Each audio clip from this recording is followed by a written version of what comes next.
Hey, hey, hey.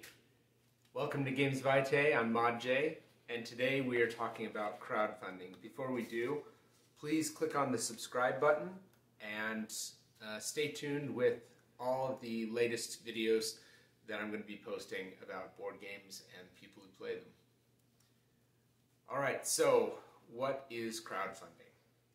When you think of crowdfunding, think of an online platform or online platforms where companies and individuals go to raise money for their projects. These projects are sometimes in development, sometimes they're almost completely developed. They're just waiting to see how much demand there is for them and whether they can get the funding they need. People like you and me can go to these crowdfunding websites. Oftentimes you'll hear them called Kickstarters, because Kickstarter is the most common of these online platforms for crowdfunding. There are other platforms like GameFound, and there's going to be more. More and more companies are getting into the crowdfunding industry for board games. So when you and I go to these crowdfunding sites, we have the opportunity to donate money to them. People who donate money to these projects are called backers. When you go there, why would you participate in crowdfunding? Why wouldn't you just wait and buy it from the store? Well, one, not all of these board games go to retail. This might be the only chance you get of getting the game. That's not always a very common problem. So still, that begs the question, why would you back a game on Kickstarter or GameFound or any crowdfunding website? Each crowdfunding campaign has predefined reward tiers. These aren't online stores. They're literally just funding website. So these companies put the projects on, give you the opportunity to fund it. Well, why would you do it? Well, beyond it being out of the goodness of your own heart, these predefined tiers of backing that these campaigns have come with rewards. Generally, it has to do with obtaining a copy of the game. Now, not all of the reward tiers are the same. Sometimes they're going to be an exclusive, yeah, I'm an English major, an exclusive copy of the game that you won't get in retail, even if the game goes to retail. So, say Campaign X has reward tiers 1, 2, and 3. Reward tier 1 is probably the standard copy of the game that you could get at retail. Well, just a tip to the wise, don't back at that level.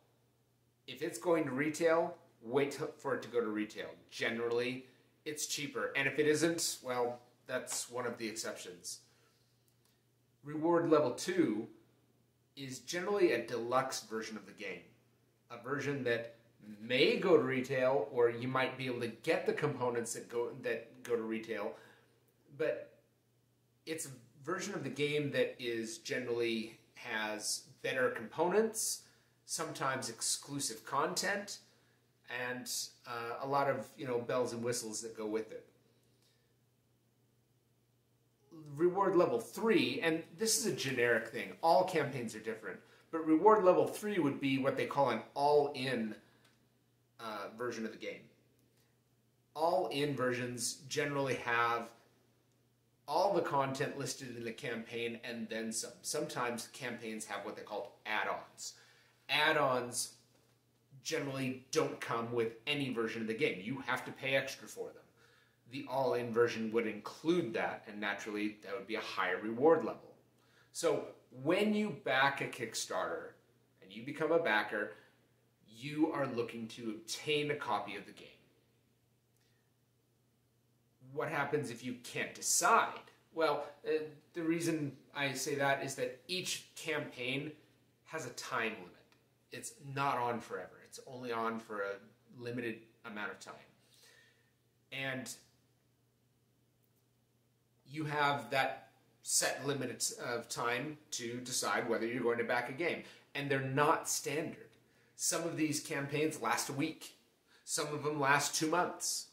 Generally, it's somewhere around 21 to 30 days. But what if you can't decide? Well, there's a lot of things you can do in the meantime.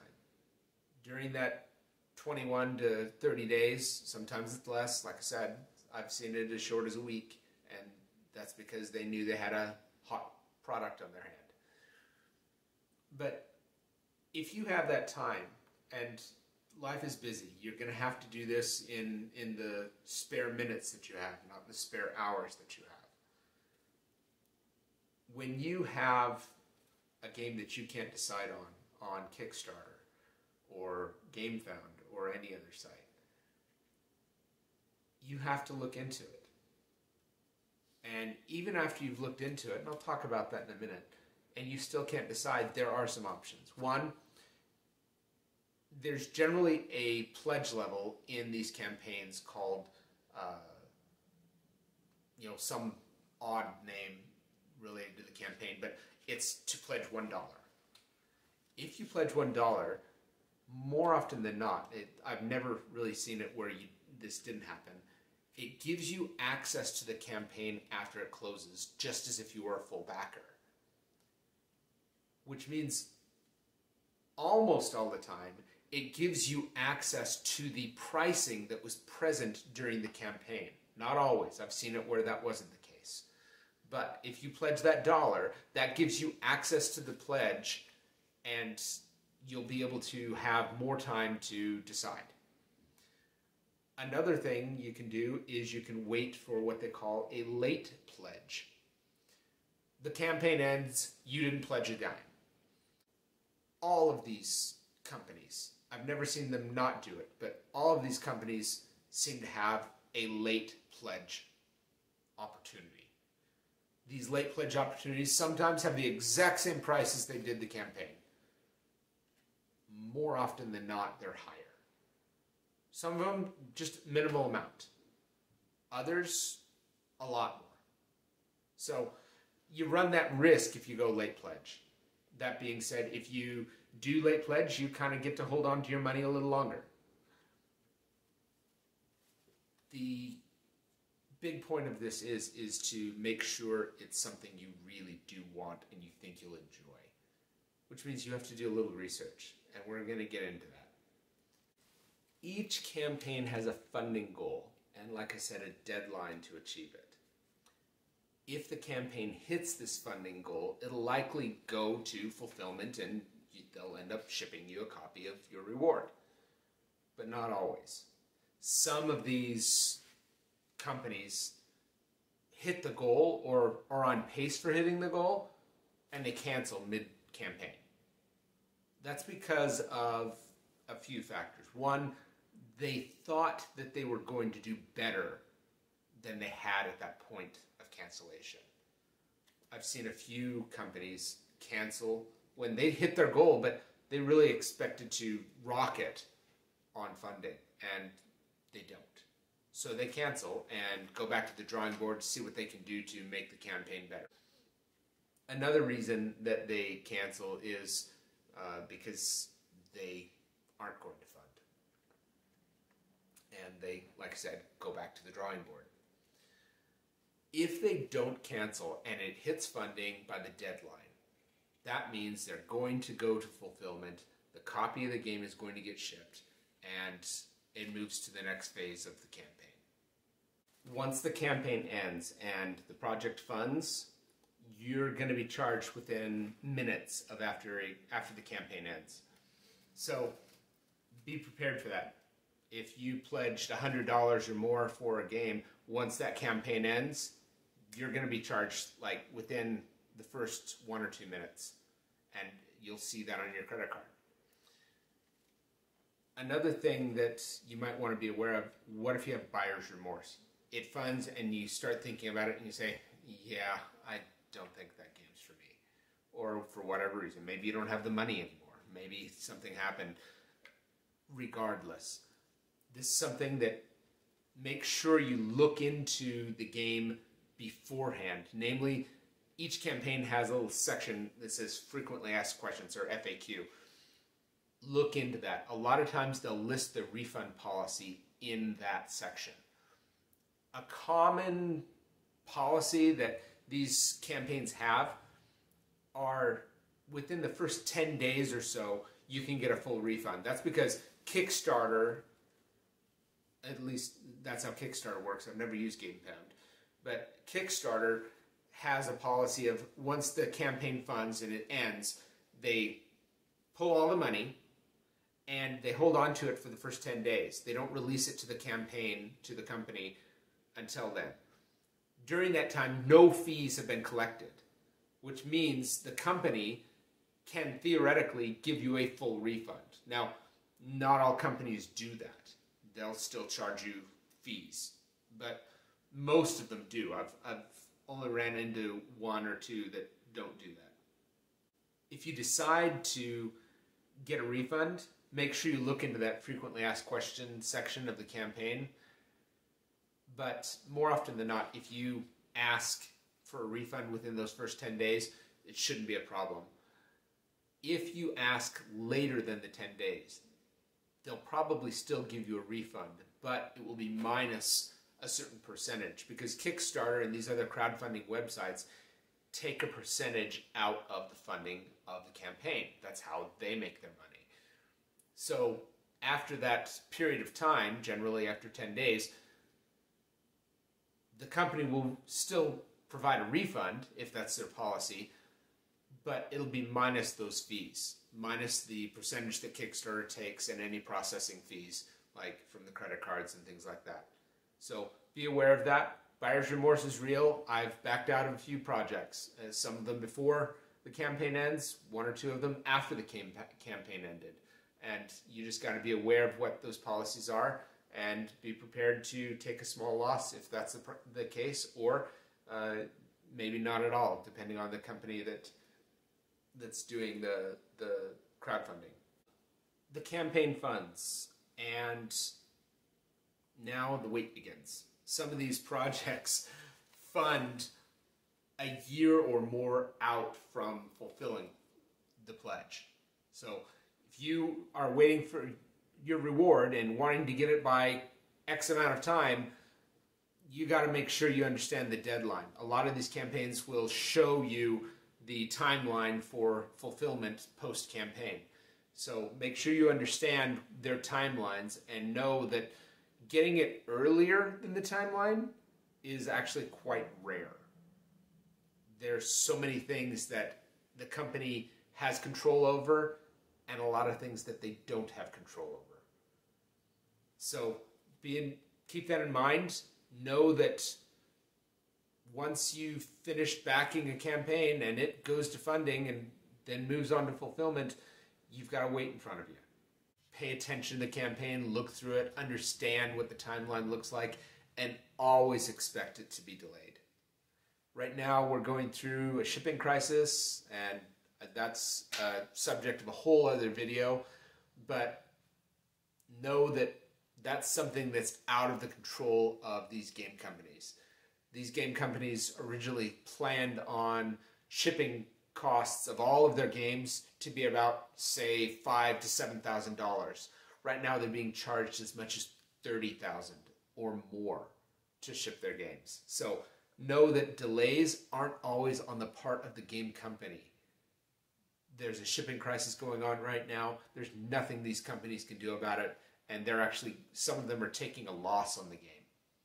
Also, some of these games are in various stages of development. Some of them come forward with kind of a basic idea and a bunch of computer-generated graphics.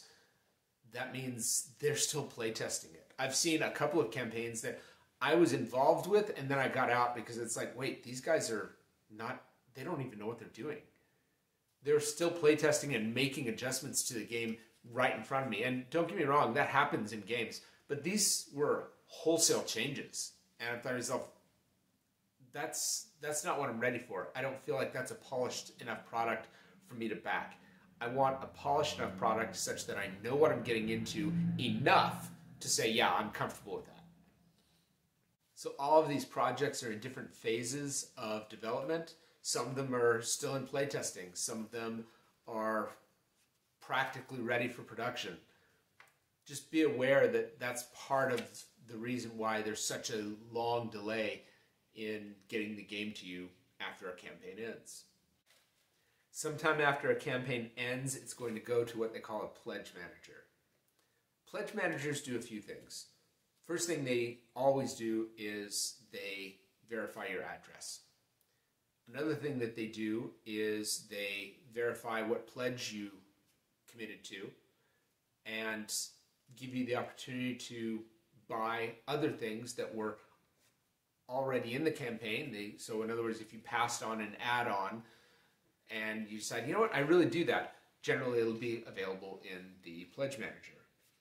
Another thing it does is it collects other fees. Now, you might say, wait a minute, what other fees?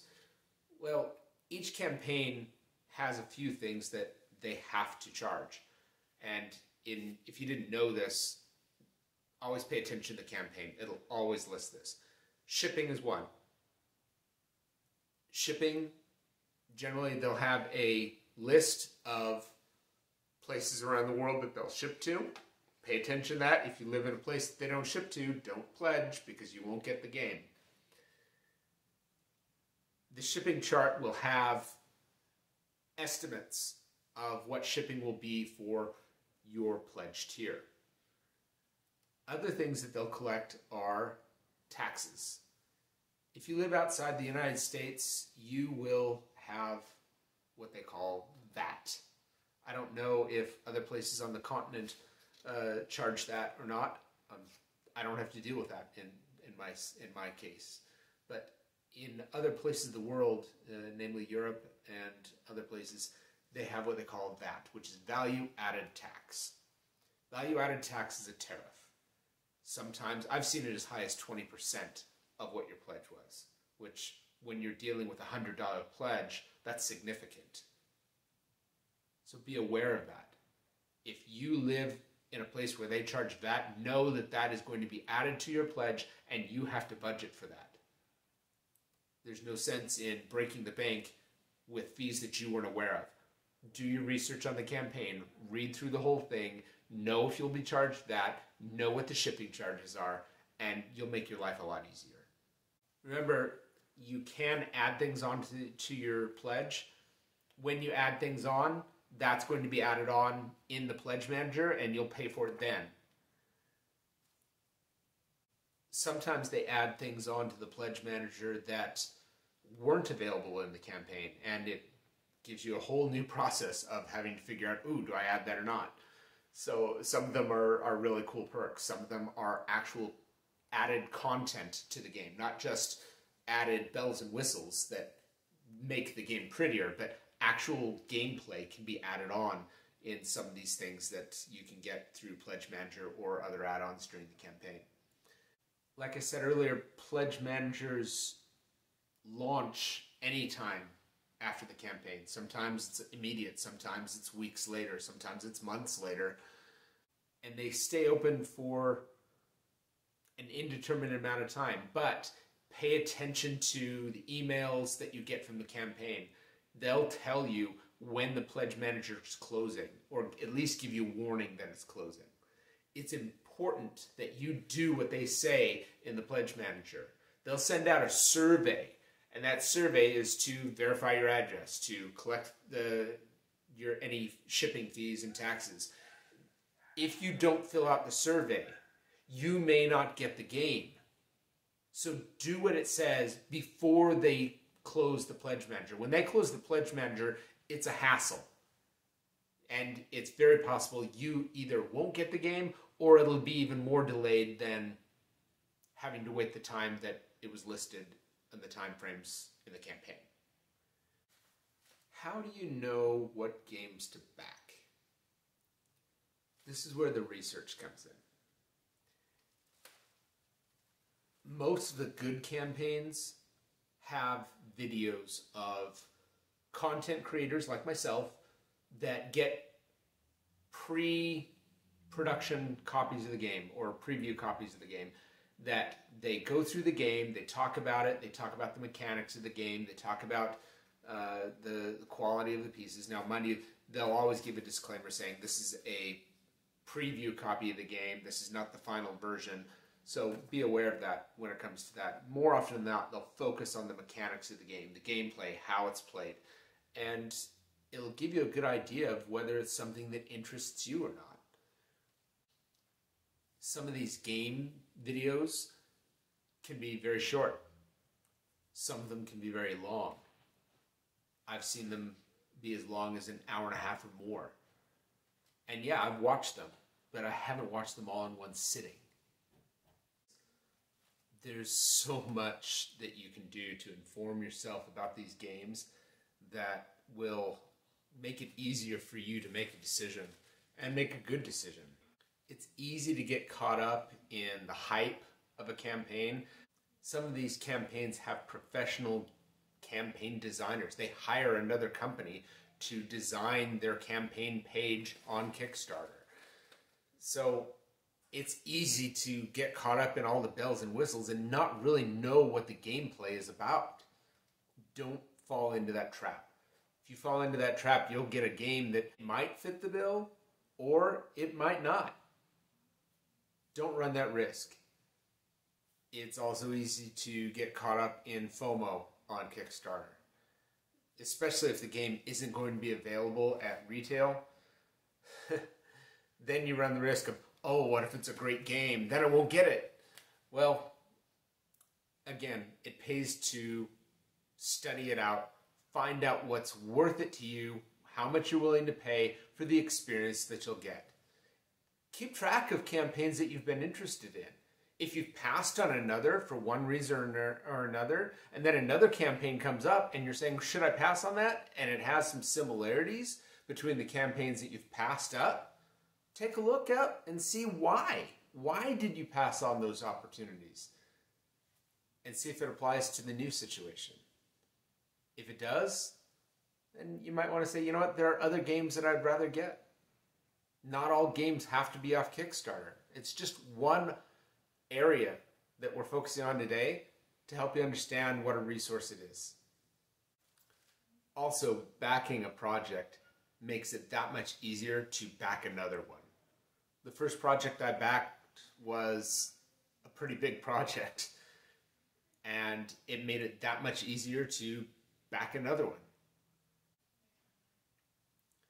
In other words, one project generally leads to another because you've gotten over that first hump of either fear of the unknown or uncertainty of how the process works.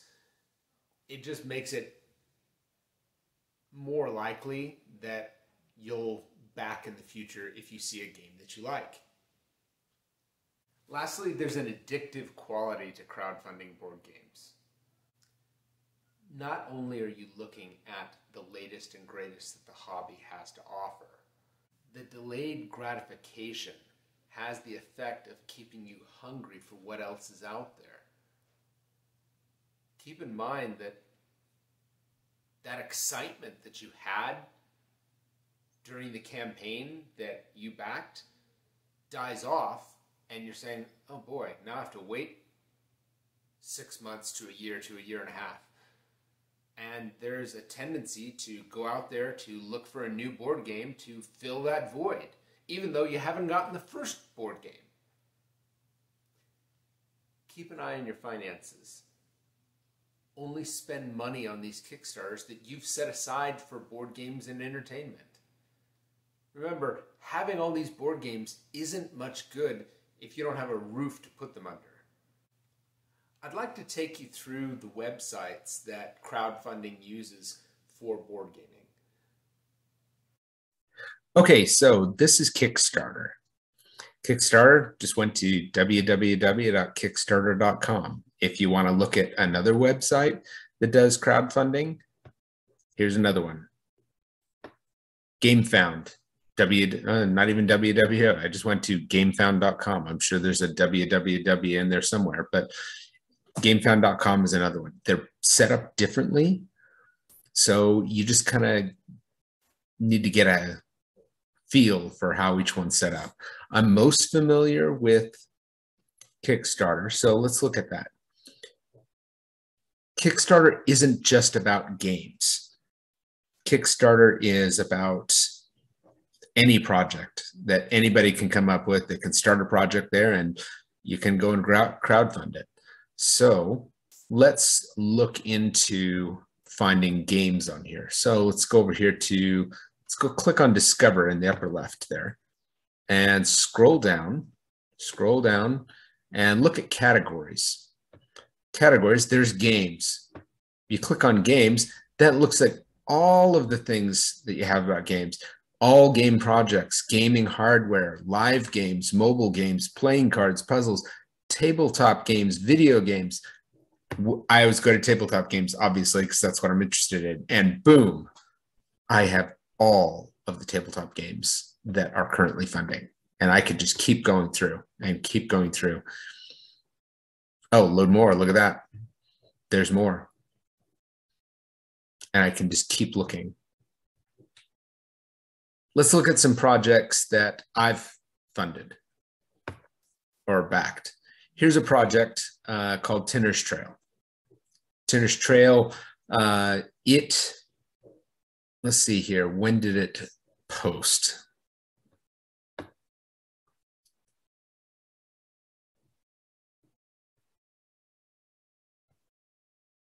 It funded like back in, oh, I don't know, February.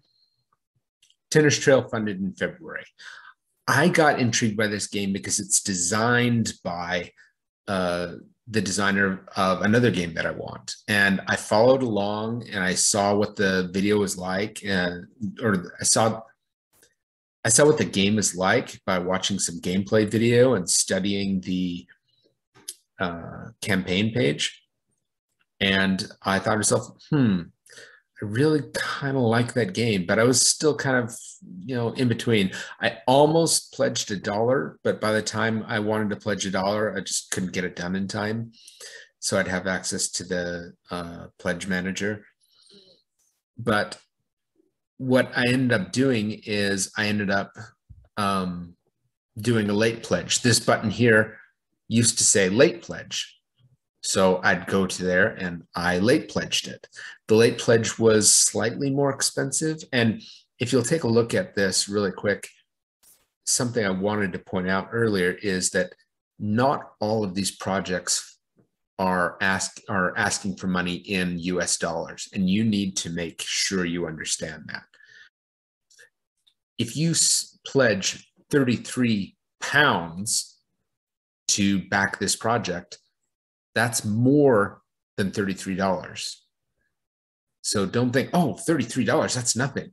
No, that's probably like $50 in American dollars. And that changes. So maybe at the beginning of a campaign, it'll be so much in American dollars, but at the end of a campaign, 21 days later, 29 days later, it's going to be something else because exchange rates change daily. So I backed for this minor tier. It's the expanded edition. It is somewhat unique. You're not going to find this at retail. The retail edition, as it says, it'll have all of the, oh, here's something I haven't explained. It talks about stretch goals. Stretch goals are things that a campaign uses to give hype to the board game that they're putting out there to be funded. Let's scroll down to where the stretch goals are. As you can see, you get a lot of content for the game to explain it. This is what a stretch goal is. A stretch goal is they'll give you a thing that they'll add to the game or improve on the game. And if the campaign reaches that level of funding, the stretch goal will be unlocked and that thing will be added to the game. a lot of times these stretch goals are artificial. They have no intention of not adding them to the game. Sometimes they are real, but other times they're not. They're really just kind of a screen to keep the excitement for the campaign going. We have here, it doesn't list the amount that was listed for the stretch goals because this is an old campaign and all these stretch goals were reached. So stretch goals are kind of bells and whistles added to a campaign. And you'll find there was one campaign that I initially backed and then backed out of the campaign before it ended because their pre-campaign information showed all these things that they were using as stretch goals as part of the product. So I thought to myself, wait a minute, it's kind of transparent that these aren't stretch goals. And that, among other reasons, just made me decide to back out. Stretch goals can be very incentivizing for you to back, but don't let those things be the things that make you decide to back a project.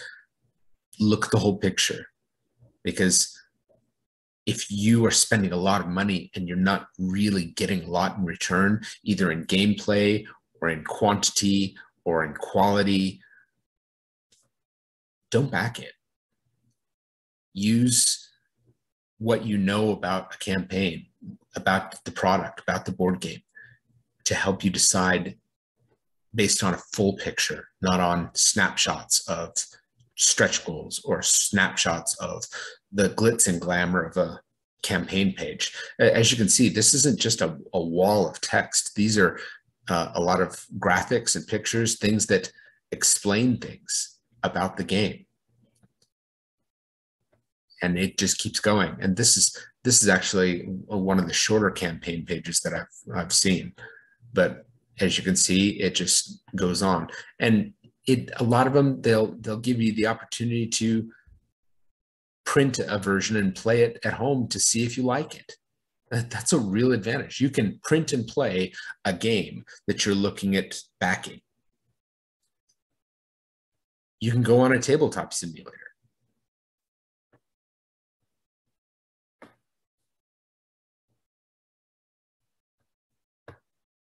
Lots and lots of information, lots of graphics.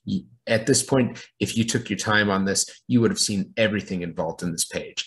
As you can see, there are people, content creators like myself, that have done preview videos of this game. And we're lucky on this game, you see that it's a game that has been out before. And what this company has done is that they've revamped it and added to it and added more gameplay and made it more challenging strategically. So there's a shipping table that you can look at.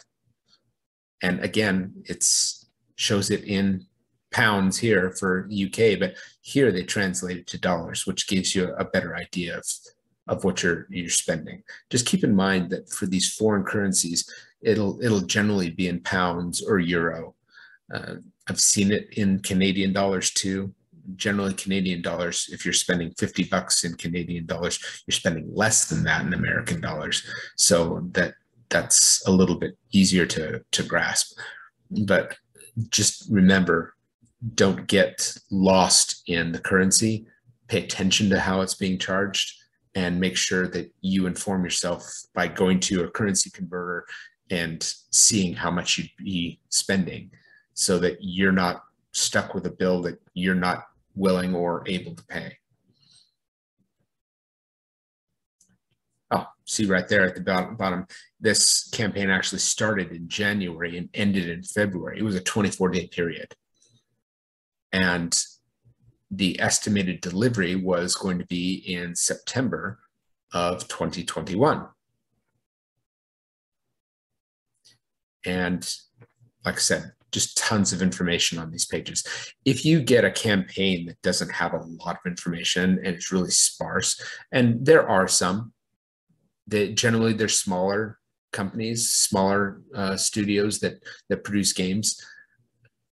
you might want to raise your eyebrow at that, because that means you don't know much about the game. It might be of interest to you, but you might think twice about how much you're willing to spend and how much you're willing to pledge for this game.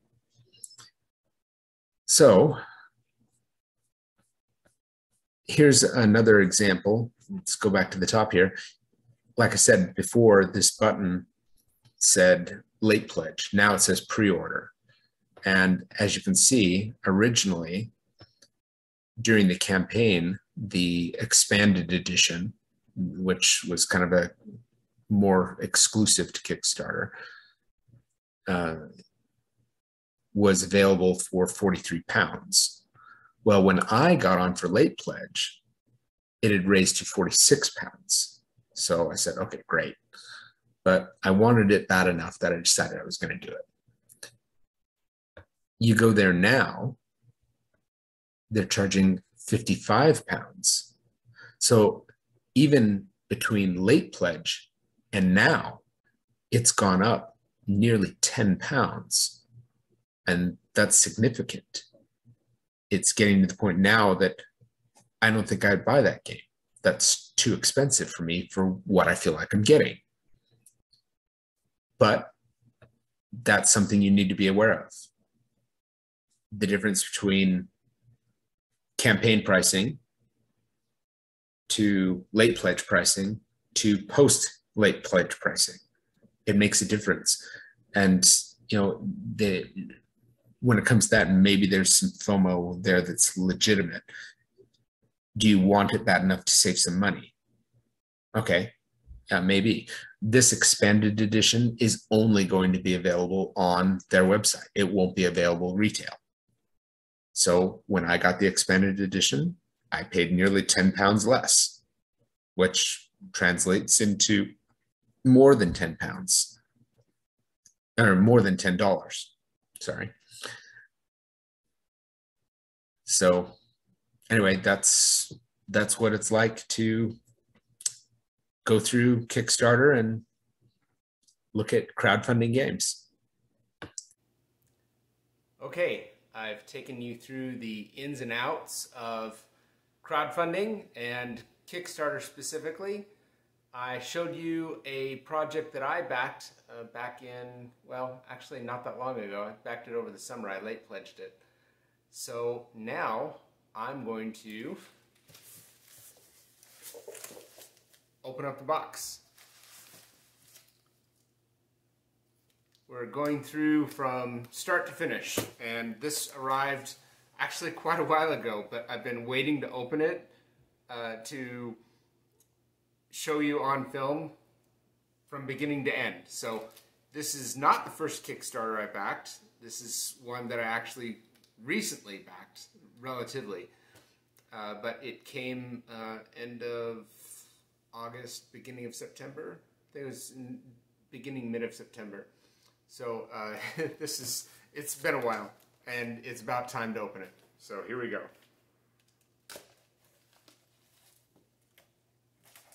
Swiss Army knife here, doing its job, almost. Looks like it needs a little sharpening.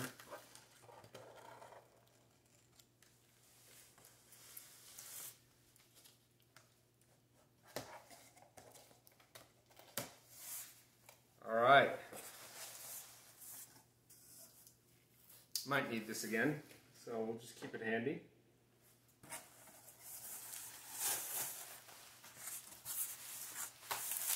Lots of bubble wrap. I like that. Game is protected.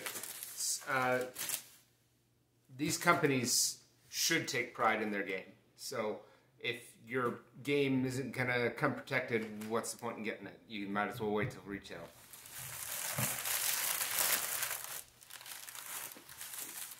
And Tinner's Trail. This is the one I was showing you.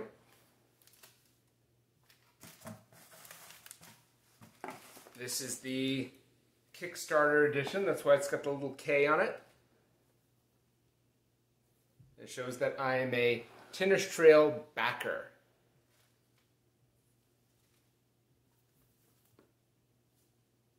Can't wait to open this. This will be the subject of an unboxing video, and I will show you what that means in that video. I've actually recorded a couple of them already. I just need to get them up, and each one will obviously be a different game. No sense in showing you multiple unboxing videos of the same game. So, thanks for watching. Remember, please subscribe, and we'll see you next time.